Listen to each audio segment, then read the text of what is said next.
I'm Tanya Fox, and you're listening to Fox Talks Business Podcast. I started my career in the corporate world, but always played to my own tune and loved to think outside of the box. This didn't always serve me well with the bosses, so I made the decision to become an entrepreneur. And that little seed of entrepreneurial curiosity continued to grow as I branched out into retail, service, and franchise businesses. Now, I have been fortunate to have amazing successes in the last 2 decades, but they did not come without some really big failures and even bigger lessons learned. And that's why I started this podcast, not just to share the failures, but to show you how you can turn every failure into a success.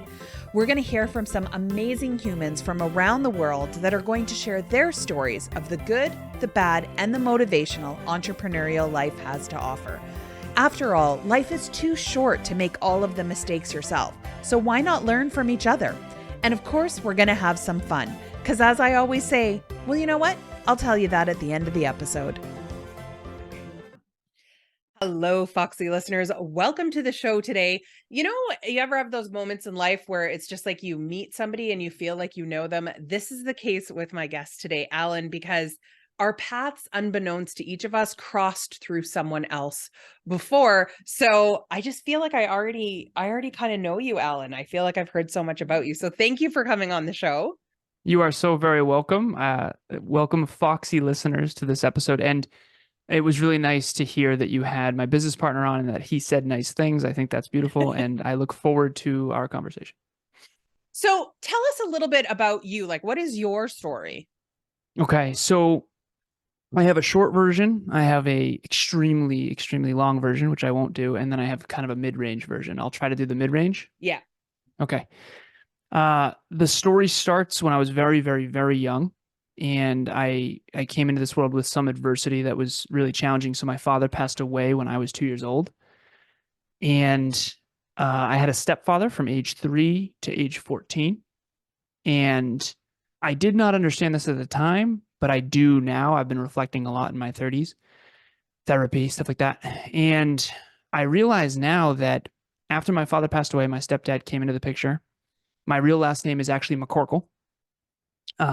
My last name that I have now, Alan Lazaros, I'm the only non-Greek Lazarus. I joke about that because my stepfather was Greek and I'm Irish and German. But essentially, by the time I was 14 years old, I had already kind of lost 3 families, and I didn't realize this until my 30s. So I'll preface this with this: my birth father's family we didn't talk to because we were kind of, I don't know if pretending is the right word, but we were trying to be a family unit with my stepdad. And so we had his side of the family, then we had my mom's side of the family, and my birth father's side of the family we didn't really talk too much. And I didn't know any of this because I was just a kid, right? Fast forward, my stepfather leaves at 14 when I'm 14. And he takes his family with him. My mom and her sister get into an altercation where we kind of get ostracized from that side of the family too. And so I didn't know this until the last couple of years when I've been in therapy and stuff, but I really kind of lost 3 families by the time I'm 14. It's wild. And Right. So it was just me and my mom. I had an older sister, but my older sister had moved out at this point. Understandable. She was 3 years older. And it was just me, my mom in that big house. My stepdad got the yacht and the apartment building. We got the house, and my stepdad was the one with the income. So my mom and I are just there, kind of no income. And at this point, I went from upper middle class family to I get free lunch at school now because our income is so low. Right. And that was just, I didn't understand any of this at the time. So now I'm wondering, how am I going to go to school? How am I going to go to college? You know, my dream was to go to WPI, Worcester Polytechnic Institute. It's kind of like a mini MIT. I'm really good at math and science. My mom says engineers go to WPI. Engineers make a lot of money. You should be an engineer. And so I work really hard in high school to get every good grade I can, to get financial aid and to get scholarships. And I do. And I get into my dream school and I get tons of financial aid. I get a bunch of scholarships. And I was that obnoxious guy at the award ceremony that never really sat down, you know? Even though I was not the happiest kid in high school, I I did remember do very watching well. them, but I was not one of them. Fair, fair. Um, not a great way to make friends, you know? So anyways, I get into my school, my dream school, and it's really expensive, but I get scholarships. I go, I become a computer engineer. And then I stay for my master's in business. And fast forward, I worked at a bunch of different companies, tech companies. And my goal at the time was to be the CEO of a Fortune 50 tech company like my hero, Steve Jobs, at the time. Right. And so I'm climbing the corporate ladder, so to speak. I worked for a company called Sensata Technologies. I worked for a company called iRobot. I worked for a company called Tyco Safety Products. I worked for a company called Cognex, and that was the one that I ended on. Cognex sells industrial automation equipment into manufacturing facilities. I did inside sales engineer, and then I did outside sales engineer. And at this point, I'm making upwards of $200,000 a year, bonuses, doing really, really well. I managed all of Western New England. So Massachusetts, Connecticut, Vermont, big companies are my customers, manufacturing facilities, this whole thing. At this point, I paid off all my school debt. I have $150,000 in an investment account with all different stocks and ETFs. And I am quote unquote successful. And Living the as I dream. know, yeah, living the dream, at least what I thought it was, right? And that's the thing that you realize when you go into the personal development industry or into entrepreneurship is that these stories are not uncommon where you achieve everything you thought you wanted. I'm 26 years old. I'm up in New Hampshire with my little cousin. And I end up, we're not drinking, nothing crazy. We're going to TGI Fridays. I look down at the GPS. I look up, biggest lights I'd ever seen. I thought it was a Mack truck in front of me. I'm on the wrong side of the road. It was that tough winter in 2016 where the snowbanks were above the signs and I was supposed to yield and I didn't. I thought no chance we survived this. We did survive it because fortunately it was not a Mack truck. It was a lift kitted pickup truck. And I was driving a 2004 Volkswagen Passat. Paid $5,000 for this thing. I used to call it a steel trap. I used to call it a tank. German engineered car. Yeah. And both airbags did deploy. And me and my cousin are physically okay. Here's the thing though. My father passed away in a car accident when he was 28 years old. I'm 26 at the time. And I mean, this just messed me up mentally, emotionally, and spiritually because my little cousin had a little bit of that could have been it. I had like, no, you don't understand. That really could have been it. I just lived my whole life hearing stories about my dad, and that really could have been it. He died at 28. I almost just died at 26. Mm-hmm. And I've seen pictures of my father's car, and I've seen pictures of my car, and they don't look very different after the accident. So I'm sitting there questioning everything at this point. I mean, the man I've become, filled with regret, definitely drank too much and too often. Was I living a life true to myself? So now I live by this quote. I have this necklace. Everyone's like, I thought you promised us the mid-range, not the long version. I have this necklace that I wear, and it's got a true north on it, North Star. And I use this quote of, you can't see the stars during the day. They're always there. But sometimes it takes the darkness to see clearly that which we could not within the light. So I had seen two stars that I never noticed before. Because when we're in emotional, spiritual, mental pain, physical pain, we notice things we never would have noticed. Yeah. And the two things I noticed, number one was Tony Robbins' TED Talk. And regardless of what you think of Tony, the TED Talk is magnificent. Mm-hmm. I highly recommend it. Magnificent. And then number two, and more importantly, a woman by the name of Bronnie Ware wrote a book called The Top 5 Regrets of the Dying. Have you ever read this book? Yes. Okay, awesome. So I actually have flashcards on my person at all time. These are all tattered, and if you're on video, you can see they're all tattered and messed up and all ripped, actually. But this flashcard, the top 5 regrets of the dying, which is ripped in half here, I just wrote them down. And what a coincidence! I almost die in a car accident, and I find this book, The Top 5 Regrets of the Dying, and I've actually since interviewed Bronnie Ware, which has been really cool. And she worked in hospice for 8 years with the terminally ill, and she noticed these same regrets over and over and over again. Mm-hmm. I wish. And the number one regret of the dying is the regret that I had, which is I wish I had lived a life true to myself and not what others expected of me. And so I became successful I went from fairly well off with my stepfather to him leaving, not well off at all, back to really well off in corporate, and then back to not well off at all in entrepreneurship. And so after this car accident, I decided to go all in on starting my own business. And here I am 9 years later now. I'm 35 years old, even though I look 12. And that will serve you well throughout the whole rest of your life. So I appreciate never that feel very bad much. about that. Okay, so far it hurts my credibility as a business coach, but that's okay. Hopefully I'll get some facial hair soon. I'm hoping to hit puberty by 36. But really 9 years later, I've started a company. We've got a podcast, global top 100 show, hundreds of thousands of listens, and we have a 21-person team now. And I'm the CEO/CFO, and we're inspiring and motivating and educating people all over the world now, even though that's a whole journey in and of itself. And that had some rock bottoms in it too. But you realize that I can live this life true to myself, or I can live it based on what society deems valuable. And I think all of us have to find some lukewarm middle where we integrate what the world wants with who we really are. Mm-hmm.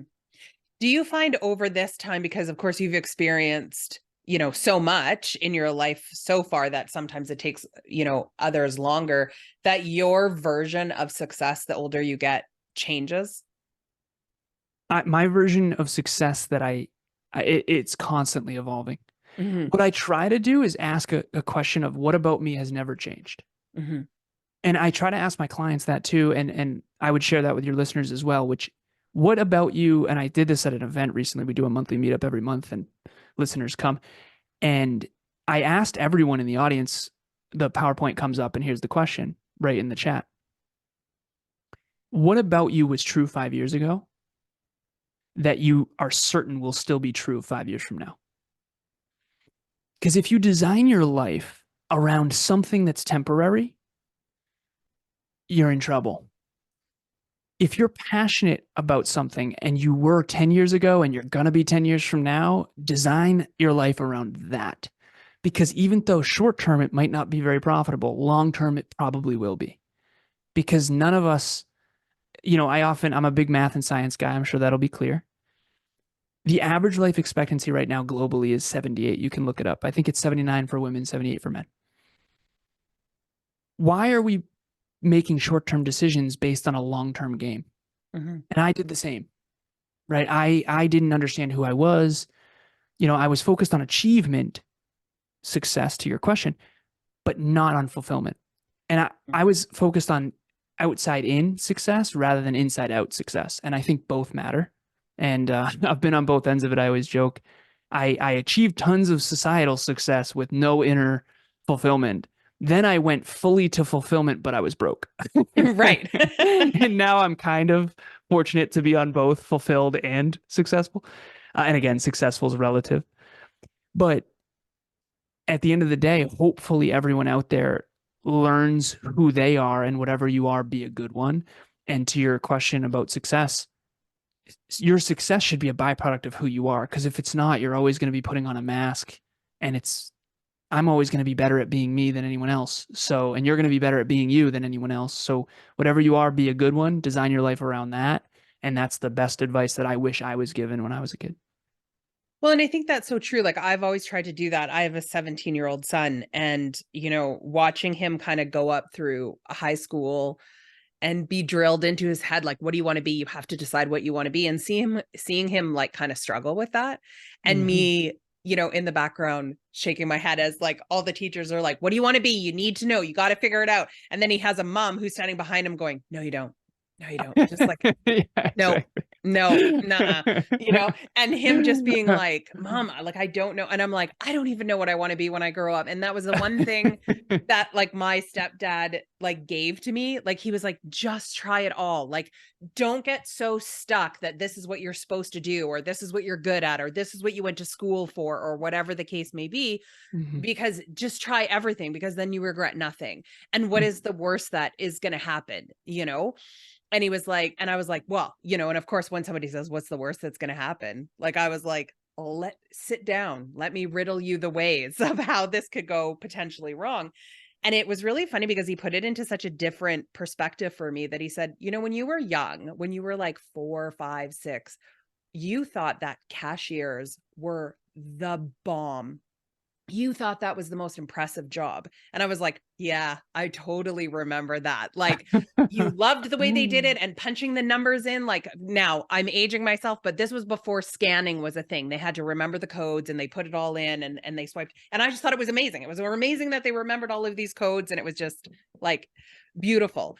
But he said, it's funny how that like one little moment in your life, then you became an accountant, was like my initial job that I started off with. He goes, still numbers, still punching stuff in, still putting stuff Oh, across. So he nice. says, but if we, if we get like so stuck in this one idea that we have, he goes, your worst case scenario is that, let's say you like nothing works out of anything that you want to do and you have to go like get a job at Walmart. Either way, you're living a dream. It might not be the one that you have right now, but it was one that you had before. So you could sit there and be like, oh my God, now I'm a cashier at Walmart. Or you could be like, I'm living like my 4-year-old dream Yeah. And of by being the able way, to do this is building toward a bigger, better, brighter future, even if it's different than what I thought. And I Yeah. just wanted to share one thing real quick, which is one thing about me that's never changed and never will change. And hopefully the listeners are thinking about themselves, not me, but it's numbers. So I love numbers, always have, always will. Yep. That is awesome. Whether you're an accountant or a CFO or fitness model, when I was fitness modeling, I still did macros and calories and all that. So numbers you can design your life around, even though the way you apply it can change forever. Yeah. And I think that that's the cool part is, for example, let's say you're super creative and artistic and you're great at social media. Okay, the social media platforms are always going to change, but social media is never going anywhere. Mm-hmm. And I think that that's a lot of times we design our life for a short-term thing rather than a long-term principle. Yeah. And so hopefully that's valuable for everybody of, have you designed your life around the passion that never changes, even though the way you apply it might? Yeah. Because I think all of those skills, like no matter what it is that you've done, no matter what job it is that you have, there is some skill or some knowledge that you're taking for it that you're still using today that you might not like equate to, of, how you organize things is like from a job when you were like stacking shelves or whatever. Like there's always something that we take along. And I love your message of like, just be okay with watching how it evolves and changes, because it's fun to look back and go, oh yeah, I can connect these two dots together. I mean, all of the social interactions that you've had up until now have helped you become a more effective communicator. And now we're Yeah. on these microphones. And I didn't know. I knew some things, but I didn't know I'd be a podcaster. Yeah. I don't think any of us did. Like there's very few, I think. I mean, podcasts didn't even exist when we were kids. No. And Podcaster wasn't even a thing. I mean, when I started my first business, it was just before Google. So it wasn't Whoa. like before Google started. So it wasn't. Holy crap. Yeah. You look So very young. How old thank are you, you. if you don't mind me asking? 46.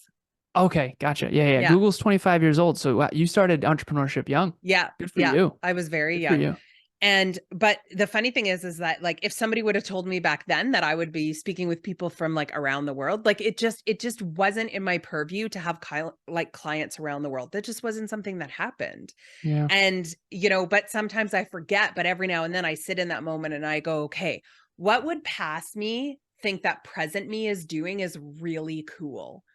And it's in those moments that I go having conversations with people from around the world where I just get to like talk, and that's my living. Like the past me who used to be told she was too much and Yes. like you should get And like, now you get paid to yeah. be too much. And now Yeah. I get paid to be too much and get paid to talk. Like it's like so weird the way, it all evolves if we allow it to. If we allow it. That's what I'm grateful you said. If we allow it to, because we've all been so stuck before and we allowed people to suppress who we are and we suppressed who we are. And I think that the suppression of self-expression leads to depression. And I think we've all had bouts of that, most likely. I certainly have. And I think whatever you are, be a good one. Figure out who that is. Your intuition kind of knows who you aspire to be. The goals and dreams that you have are probably possible. And trying to achieve those is going to help you become the person you can be proud of, and who are you when no one's watching, and what do you think about yourself when you're by yourself? And, regardless of external success, 21-person team and global podcast, and, we have a charity and 22 departments, all that is awesome. And I take nothing from it, because the old version of me really, really, really wanted to succeed at the highest levels and still does. But if you're fulfilled in who you are, and you believe in who you are, and you believe in yourself, and you have high self-worth, you're winning. You're winning. You're doing it right, versus old versions of ourselves where we were living in ego because we were breaking promises to ourselves. We were not in alignment with who we really want to be. We were hanging out with people that we didn't align with. We weren't honoring our core values or our boundaries. In my case, drinking too much and too often to try to cope, and just not living a fulfilling, meaningful life.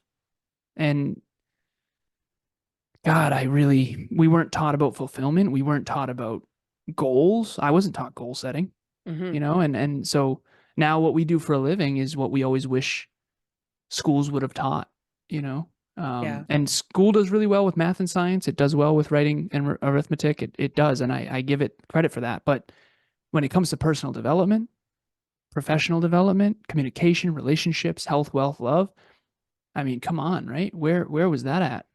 Yeah. And for you, like, I think for everybody out there, one of the hardest things is, like, when you're in entrepreneurship, is you get, like, so focused and delved into, okay, like, I'm building this structure, that I think oftentimes we forget about the self-improvement piece, and that just kind of, gets put to the side. Like, I'll do that. Okay, I've got a top 3 list, and self-improvement is number 4. Yeah. Nice. Well played. So well played. For you, how has that been, like, an important piece of your journey? And what are some of the things that you do that have helped you? In corporate, I did not take care of myself. And after that car accident, I really flipped the script. And like I said, instead of being successful from the outside looking in, I wanted to be successful from the inside looking out. And I went from successful on the outside looking in with lots of money to broke and fulfilled from the inside out. And then I climbed from there. But I was not always good at taking care of myself. I was not always fit. I was not always focused on physical, mental, emotional, and spiritual development. But after 26, I flipped that script, and I flipped it hard. And fortunately, I have a business where I'm not leading by example unless I am focusing on my health, wealth, and my love, because that's what our whole business is built on. Mm-hmm. And so I've kind of taken my selfless nature of wanting to help others achieve their goals and dreams and flipped it on its head. And now I do that for a living, and I don't feel within integrity. If I'm not going to the gym, I don't feel an integrity because I'm coaching people who want me to hold them accountable to go into the gym. Right. And so we have a podcast that's built, and a business really that's built on this idea of no matter how hard your future's been, you have a spotless future. And if you make new choices today, your future will get bigger, better, and brighter. And if you do, I can guide you because I'm doing the same. Right. And I cannot and will not talk about something that I am not doing. Mm-hmm. I just can't. And I don't know if I'm allergic to it or whatever, but I remember I was living so outside of alignment with my truth at one point that now I can't. It's like I'm allergic to anything that's untrue. Right. Anything that doesn't resonate. So for example, I'm coming up on my 650th day of exercise in a row. We started a challenge, and my only goal was to beat my old best. And my old best was 3.5 months. And I was like, sweetheart, we're gonna do 4 months. It's all good. Do you want to do it with me? She's like, yeah, let's do it. And then we got to a year, and she was like, okay, we did a year. She's like, do you want to do this for the rest of our life? And I had like a mini panic attack. Yeah. Playfully. No. Yeah. Right. Exactly. Because it's like, now granted, it's only a half hour. Yeah. Soccer counts, basketball counts, walks at night count. The gym, we weight train pretty much every other day. But all these things, moving your body for a half hour. We set a timer for a half hour, move our body for a half hour. Yeah. All things check the box as long as you're moving your body for a half hour. But it's a big But commitment forever. big, thank God, I'm saying that. See, thank you. I see. I can't even talk. I was freaking out. And here we are coming up on 650 days, and I have it on my social media, and we do a challenge with our community, and I tag her in all of them, and they're all documented. I talk about fitness because I'm doing it. And if I wasn't doing it, I would not talk about it. And I don't know if that's unique to me, but to answer your original question, that's how I've prioritized my self improvement. I can't guide others unless I'm doing it with myself. And I think that's just an integrity thing because I lived in ego for many years that I just won't do it. I won't ever go back. I want to make sure that I'm leading by example. Yeah. Well, and I think that that's key. Like I say to my clients all the time, like if you're looking for somebody who's a coach, the first question should be, who's your coach? Mm-hmm. And they're always like, why? I'm like, would you go to a therapist who doesn't have a therapist?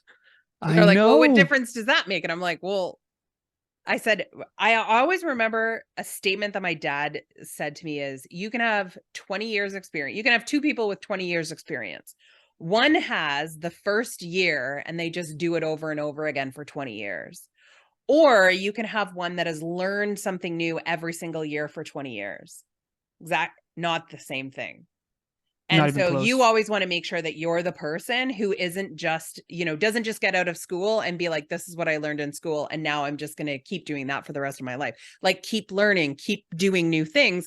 But it's so true what you were saying, because like even later in life, he was like, I always wanted to be a pilot.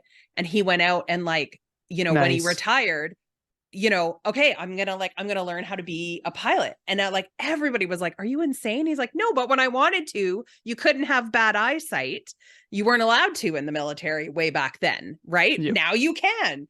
But it was funny because to him, it was just like, look, this is something I've always wanted to do. So I'm going to go ahead and do it. But just that simple act of him doing something that was for himself, it was so interesting to me to watch how motivational it was for other people in our family to go, wow, am I doing that? Like, when's the last time I did Yeah. something for myself? So it's almost like it's not a like, I feel like self-improvement is never a selfish thing because Mm-hmm. it allows other people to go, hey, my gosh, it's okay for me to do that. It's okay for me to go, you know what? I need to do this for me right now. What if what's best for you is what's best for the world? Yeah. And if we all sweep our own porch, the whole world will be more clean. It's that idea. Now, here's the thing, right? There are some really, really narcissistic, selfish people where, what's best for them probably isn't what's best for the world. So I understand. I understand. Okay. Disclaimer. That said, if you are a generous, heart driven, selfless individual who struggles to put themselves first, you probably should focus on your self improvement because you're going to inspire others to do the same. And we all want the biggest, best and brightest you. I I'm a better person now than I was back in my early 20s because I'm more fulfilled. I have more to give. And yes, I have to set boundaries. And yes, some people don't like me. And the question that I would ask, um, and it sounds like I don't know if you said dad or stepdad. My stepdad. Your stepdad. He sounds like a super growth mindset, definitely a goals, dreams kind of guy, and I'm a big fan. I'm a big fan. Yeah. Well, and the I funny don't even thing, know him, and yeah, go yeah. ahead. And the funny thing is that, we butted heads so much when for like a lot of different reasons, um, butted heads when he first got together with my mom. And I think like a part of it he's passed since.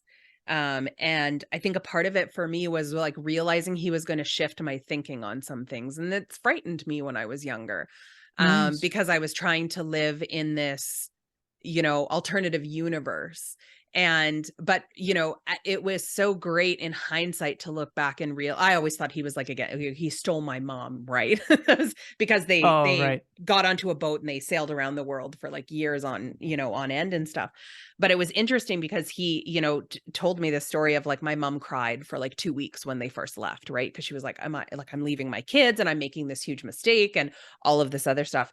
And it's so funny because out of all of the people that I thought disliked my outgoing nature, it was so funny that he was the one that was consistently saying to my mom, like, you literally raised this girl to be independent, to speak her mind, and she's doing that. You've got to let Nice. her go. Right. And so it's just so interesting that all these like words of wisdom that as a teenager, I was like, bah, you know, you don't know what you're talking about. Get out of here. You don't know me. You don't know my life. Right. I But see it's you were just, as humble as I was in high school. oh yeah. Oh, You I know. made that like, I made his life like live in hell. But it was so interesting because like you were talking about like narcissistic people being out there. I remember sitting there when he was, you know, at end of life and saying like, I'm so sorry for like the way I treated you. And it just like, Good for you. you always stuck by me. And like, why? Because I was like, I was really awful to this man. Like Good for you teenage for owning girl, that, huh? Yeah, yeah, yeah. awful. Makes sense, And right? the Yeah. interesting thing is he said, but I knew you weren't doing it to me. You were going through something. It didn't have anything to do with me. So who Mhm. was I to take it personally? Very wise. You needed kindness and you needed patience. And I could give that to you. And I always, you know, now you hear it a lot, like lead with kindness and all that other stuff. And I thought, like, to your point of saying, that's who I want to be. I want to be that person that says, this is what I would want if I was in that position. If I was feeling angry, if I was feeling like my world was falling apart, I would want somebody to be kind. So that's who I'm going to be. And that's why I love so much about what you're saying. It's because that's what we need to, like, I feel like people in business need to get back to that point of like, who can I be for the person I was that I was like, I just wish I had somebody who, you know, could guide me, would be there for me, would give me a helping hand, would understand where I'm coming from, you know, let me cry in the corner, but then pick me up and be like, you're done now. Wipe your tears. Let's go. Or the softness, if that's what you need. I'm not a Yeah, softness yeah, person. I need that person to be like, are you done? You're crying? Like you got 5 minutes, cry it out, and then we're moving on. It's the fine line, right? You got to Yeah. find the balance between strength and warmth, you know? Yeah. And I think the through line too that I would share is it sounds like he had some vulnerability in those conversations at the end. And um I think that becoming a great leader or a great guide requires vulnerability. And what I mean by that is sharing the things that I think owning to yourself what is true for yourself. And back when I was the most miserable, I was the most full of it. Mm-hmm. I didn't know. It's almost like I was miserable inside, but I made it seem like I wasn't outside. Right. And now I'm really fulfilled inside in comparison, and I don't really want to put on a show for anyone. And Interesting.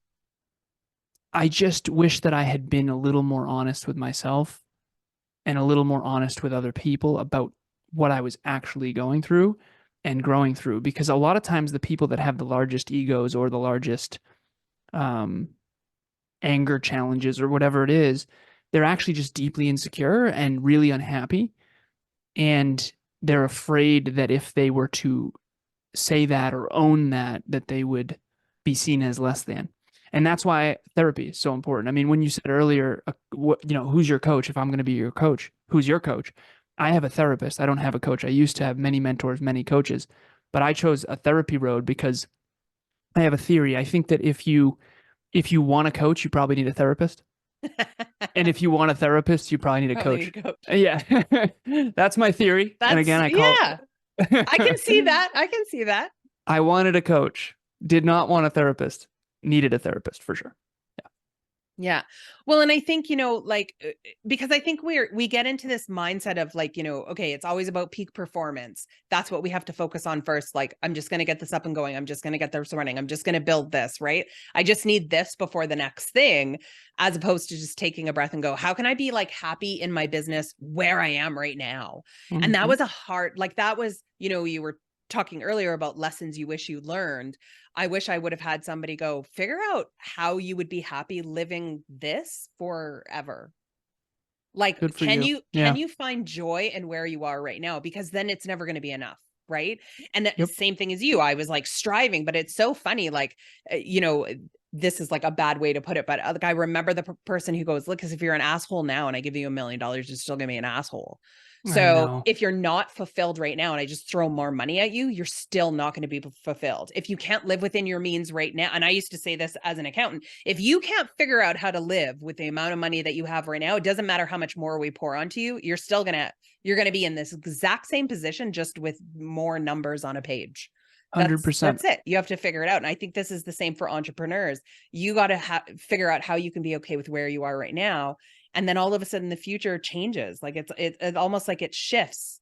And that's where I was saying, like, my perspective of success has changed over the years, and I've just allowed it to, because my life has changed, right?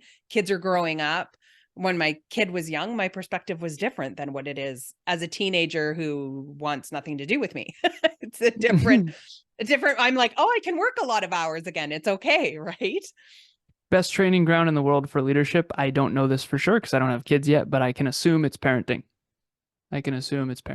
Yeah, I also say the biggest way to get out of your thought process and to think outside of the box, because it's a skill that I teach, is to sit down with 3 and 4-year-olds and immerse yourself into their perspective. Because a kid can take a stick and have it like a sword, a knife, like they can take a simple object and change it into a bunch of different things. And if you allow yourself into that world of imagination again, it's so freeing what it opens in you. Because I think we all have that as kids, right? Like we all did that. We all like played and imagined, but somewhere along the way, we're told that that's not okay, right? Like you got to let that go a little bit.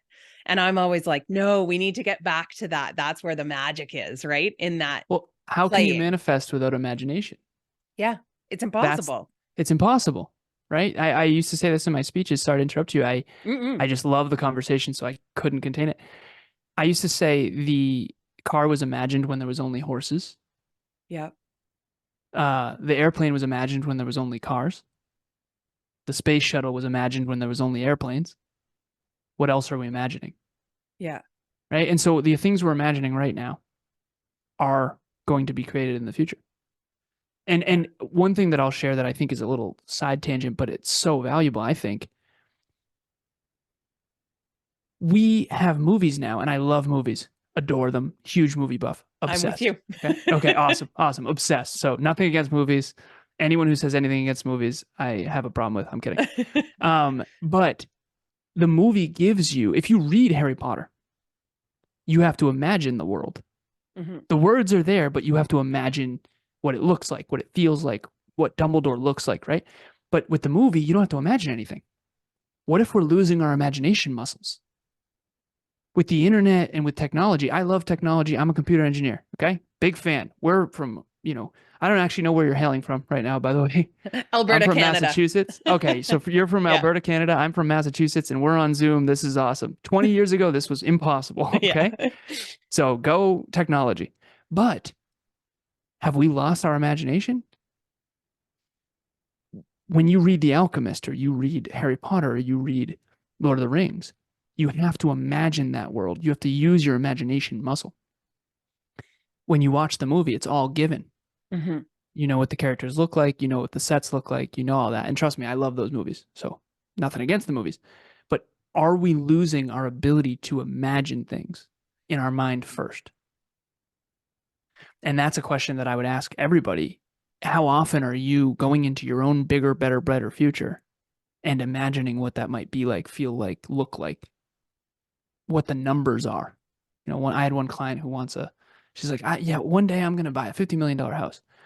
And it's like, have you crunched what the mortgage will be on that? Have you imagined what the front door is going to look like? Do you know where it's going to be? Is it going to be on an ocean or a lake, a mountain or not? Right. So you can imagine these things. And the reason we don't is because we don't believe in ourselves enough.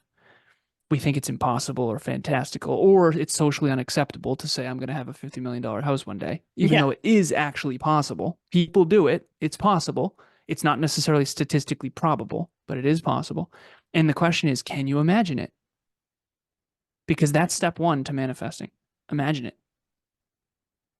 Well, and I would love to follow that up with really dig as to why. Because that's usually what I ask people. Why do you want that? And they go, well, what do you mean? And I'm like, well, why do you want the house? Because I know your first thought is like, oh, it would be beautiful and all of these things that would be in it. And my first thought is, there's no way I'm cleaning a $50 million home. I can barely find my family in the house that we are. not a chance. Like, there Good is for just you. no way, right? Like, and well, what if you hired a property manager with a housekeeper, right? Bill, I'm like, something's Not gonna. doing it. I put something down. I can't even remember where I put my glasses, and all the thought is in my head. You know, like, I mean, I'd get my steps in, I guess, walking around the house trying to figure out You where would. I would. You What would. Perfect. There's your why. There's your why. I would be able to do your challenge there. I would be like, got my 30 minutes. I keep having to Every find day. something. Yep. But I think, sometimes we set these goals and we set these perspectives, and to what you were saying previously is like, is it because that is what society has drilled into our head, or is it that you truly want it? And if it is that you truly want that for yourself, go after it like 100-fold, but make sure you're going after it because it actually is your why. It actually is your reason. It is your want, not because it's something you think you should expect or something you should strive for. Because like I said, not everybody who lives in big houses are happy. Definitely not. Definitely not. And that goes back to your point of, if you're unfulfilled now, you're probably going to be unfulfilled later, just with more. Yeah. Because you're going to amplify whatever you are. Yeah. And if you're super fulfilled with your current means, your current success, then when you have more, you're going to be more fulfilled. And so if you can't honestly sit down and say, people ask me, well, where are you going to be in 5 years? On interviews like this, actually. And I say an amplified version of everything I'm already doing. Genuinely. I want to do more of this. I want to coaching, still going to coach, just going to coach at a higher level. Yeah. As a matter of fact, Kevin and I, it's so cool that I can say that because Kevin. I know Kevin. Kevin. And I, yeah. He was Kevin on episode 160. So we'll make sure everybody can go back, and then you'll all know who I'm talking about too. Perfect. Yeah. Episode 160, he'll say so many kind words about me, and apparently I'm not saying any about him. No, Kevin's amazing. That interview is probably very, very powerful. Him and I are a good 1-2 punch. But Kevin and I sat down literally yesterday. We're reading a book right now called Same as Ever by a man by the name of Morgan Housel. Okay. Morgan Housel. It is, when I say top 10 favorite books, that means a lot, because I didn't read a lot until I was 26, but after 26, every book I could get my hands on, right? Yeah. When I say top 10 favorite books of all time, it's amazing. Huge fan. So Same as Ever, studying what never changes. And I sat Kevin down and I said, okay, things are going to change, Instagram, Snapchat, Clubhouse, TikTok, algorithms, technology, Facebook, all this stuff. We can't build a business on that. What we can build a business on is what's never going to change. So we did this little Venn diagram. The upper left was, what about our listeners is never going to change in terms of what they want? It's never going to change. This is what they want. Next, what do they need that they're always going to need? Next, what are we passionate about that we're always going to be passionate about? And then the last one was, what will they actually pay for? The center of that Venn diagram is what they will always want, what they will always need, what we will always be passionate about, and what they will always pay for. We need to build our business smack dab in the center of this. And then we sat down after that and we said, listen, we went through our whole 23 department business model, 22 departments and one charity. And we said, okay, what on this business model is not going to exist in 10 years? We're very intense, by the way, Kevin and I. More me than him, but both of us. And we sat there and we're like, well, there's one department. We have something called next level video production that we're not sure. It's new. It might exist in 10 years. It might not, but we're not sure. Every other one was a green check. It's like, yep, we're going to do this. And now think about this. All we have to do is do better at each of those things. And if we do, and it's what our listeners will always want and always need, and it's what we're always going to be passionate about, and it's what people are willing to pay for, we are going to have a successful business where it's a win-win-win. Win for the owners, win for the team, win for the customers and clients, win for the world. Win for the world. And hopefully your listeners get a little something out of that, because that book, I had this moment of, this is the book. This is so good. What about you has never changed. What about you is never going to change? What about your customers have never changed? And what about your customers is never going to change? Jeff Bezos says it doesn't matter what Amazon does, your customers are always going to want faster shipping and cheap prices. So I don't invest a ton in anything other than those things. Mm-hmm. People are always going to read books. Sometimes they'll be audio, sometimes they'll be hard copy, sometimes they'll be whatever, but people are always going to read books. But they're not always going to read newspapers. And if they do, they're going to do it online instead of, print. And so as business owners, we need to be thinking long term and short term. And that can be such a hefty duality. But I think something that's, necessary for people to do is even to start with the right now. Is everything that I'm doing serving me, or am I continuing to do something just because? And I get stuck in this all the time, so it's a little choke to get it out because we've always done it that way. Mm-hmm. Right? Like I just hired a new VA who was like, and as soon as those words come out, I'm like, damn it, I'm gonna have to learn something new. Like, Yep. she has an idea, but it's a lot easier for me now to go, like, tell me. Like, now I'm like, okay, tell me if there's an easier way, if you know a better way, like, tell me. I want to learn. I want to, because I know that that's the path for me to get to bigger successes, not getting stuck in the being a newspaper. Yeah, yes. You can't get stuck being a newspaper. Yeah. I appreciate newspapers. You had a good run. You gotta can it. I'm sorry, but Yeah. the trees will thank you.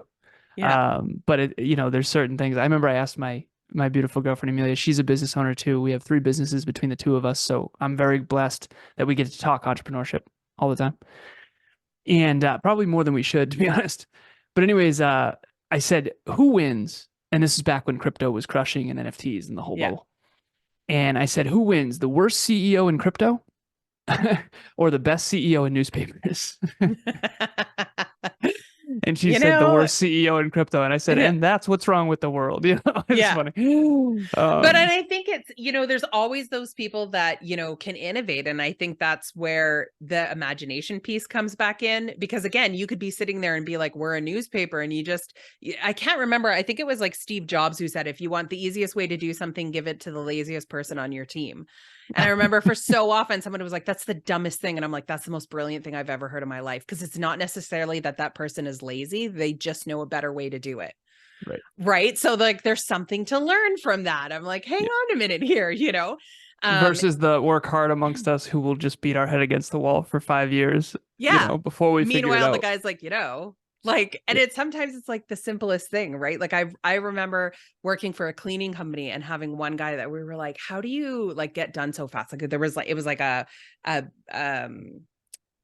like cubicles in like the businesses, right? So there's like 62, it was like a call center. There's like 62 cubicles, all the garbage cans. I was like, we're like, how do you get done so fast? And he's like, I put 3 bags, like garbage bags in the garbage can. And then I just take out the top one. So if I'm having a day where I'm like, it took me longer to clean something else, I don't have to put a new garbage bag in each single can. I just pull it out because there's another bag in there. Nice. And I was like, oh, yeah. I'm like, that is because you're already putting a bag in, you might as well put 3. Yeah, because it's only a fraction more time. So he's like, when I have extra time, I put an extra bag in. So those days where I don't have extra time, nice, I can just take the top bag out and there's already something in there. I'm not struggling. And I was like, and I've taken that with me, like where I'm like, something so simple if it's a garbage bag, but like I still do that in my house. If you come to my house and you pull a garbage bag out, there's another one that's in there. Right. And it was like, it's like all of these little things that is like, we need to pay attention, because sometimes the most brilliant thing that saves you the most amount of time is like something simple that somebody's like, I don't know, I just put an extra bag in. Emilia and I wanted to share this with you. We recently, I had this moment where I was cleaning the cat litter. We have 2 cats and a dog, and we're very into efficiency and effectiveness and productivity, and we study it and we teach it and all that. And I had this moment of, we had this tiny little cat litter box in the basement in the corner. I was like, let's get like a giant sandbox and put a bunch of cat litter in that. And then let's get 2 big industrial scoops. And that way we only have to clean it once a week. Done deal. And it happens quick because we have these big, awesome scoops we got on Amazon that work really, really well. And so it might as well be like raking, a sand pit at a golf course. I'm joking. But those little things go a long way. And Yeah. and the principle underneath this is time, effort, money. Mm-hmm. Which one's the most valuable? Time I think is number one because it's finite. Effort is semi-finite, and money is infinite. It doesn't feel that way. I know. Yeah. But where you put your time and effort determines where you put your money, or how much money you make, where you put it. And then the next question is, if those are, and I call them three human resources: time, effort, and money. That's really, what makes the difference in people's lives? Mm-hmm. Natural talent, nature versus nurture. I get it. But also time, effort, and money. And so when I'm coaching a business owner, where are you putting your time? Where are you putting your effort? Where are you putting your money? But here's the kicker. What determines where you put your time, effort, and money? And the answer to that is not as intuitive. It's where you put your focus. Mm-hmm. So if you're listening to this podcast episode right now, you will, if we're doing our job well, use your time, effort, and money more effectively now versus some sitcom. Now, I like sitcoms too, okay? But they're not going to change my future. And this podcast might. I love that. I love that. So tell me where people can go to learn more about you, to get more, because we covered so much, I feel like, in this episode. And if you don't feel that way, you just need to listen again, because because If you that's don't feel that way, you're wrong. yeah. Just Sorry, kidding. but you are. Yeah. I'll say You it. are. What is So it? You ever see Megamind? He's like, you were right. I was less less right. right. Yeah, exactly. Favorite movie. Yeah, so good. So Shul. I'm good. going to go to Yeah, Shul. Shul, the Yes, the Shul. spider. If you don't know The what any of this spider. is, just Yeah, watch the yeah, episode. yeah. That'll be your downtime there. What a great movie. Oh Some my goodness. some self-improvement for you. Yeah, yeah, yeah, definitely. Oh, and now for some banter, It was such a good movie. It Oh my was. gosh. So shameless plugs. What do you have going on? Where can people connect to you? So we have a website called nextleveluniverse.com.